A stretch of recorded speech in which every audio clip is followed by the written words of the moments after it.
خداوند کے زندہ کلام میں سے پیدائش کی کتاب اس کا 37واں باب آیت 1 تا 17۔ اور یعقوب ملک کنعان میں رہتا تھا جہاں اس کا باپ مسافر کی طرح رہا تھا۔ یعقوب کی نسل کا حال یہ ہے کہ یوسف 17 برس کی عمر میں اپنے بھائیوں کے ساتھ بھیڑ بکریاں چرایا کرتا تھا۔ یہ لڑکا اپنے باپ کی بیویوں بلہا اور زلفا کے بیٹوں کے ساتھ رہتا تھا، اور وہ ان کے برے کاموں کی خبر باپ تک پہنچا دیتا تھا۔ اور اسرائیل یوسف کو اپنے سب بیٹوں سے زیادہ پیار کرتا تھا، کیونکہ وہ اس کے بڑھاپے کا بیٹا تھا، اور اس نے اسے ایک بوقلمون کبابی بنوا دی۔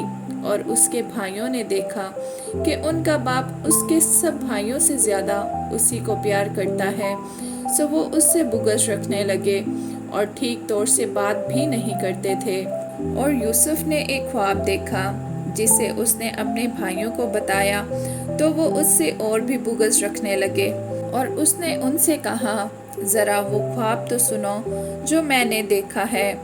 ہم کھیت میں پولے باندھتے تھے، اور کیا دیکھتا ہوں کہ میرا پولا اٹھا اور سیدھا کھڑا ہو گیا، اور تمہارے پولوں نے میرے پولے کو چاروں طرف سے گھیر لیا اور اسے سجدہ کیا۔ تب اس کے بھائیوں نے اس سے کہا کہ کیا تو سچ مچ ہم پر سلطنت کرے گا یا ہم پر تیرا تسلط ہوگا؟ اور انہوں نے اس کے خوابوں اور اس کی باتوں کے سبب سے اس سے اور بھی زیادہ بغض رکھا۔ پھر اس نے دوسرا خواب دیکھا اور اپنے بھائیوں کو بتایا۔ اس نے کہا، دیکھو، مجھے ایک اور خواب دکھائی دیا ہے کہ سورج اور چاند اور 11 ستاروں نے مجھے سجدہ کیا۔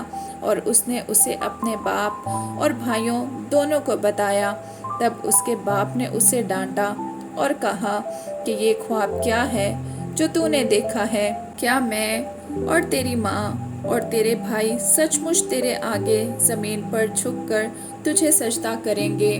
اور اس کے بھائیوں کو اس سے حسد ہو گیا، لیکن اس کے باپ نے یہ بات یاد رکھی، اور اس کے بھائی اپنے باپ کی بھیڑ بکریاں چرانے سکم کو گئے۔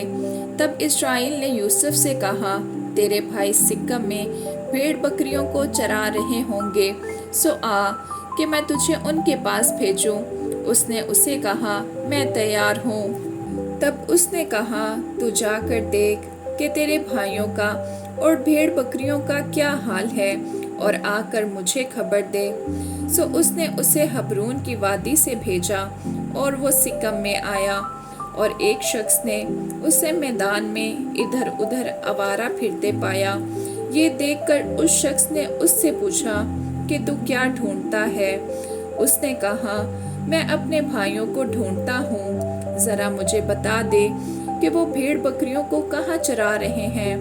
اس شخص نے کہا، وہ یہاں سے چلے گئے، کیونکہ میں نے ان کو یہ کہتے سنا کہ چلو ہم 2-3 کو جائیں۔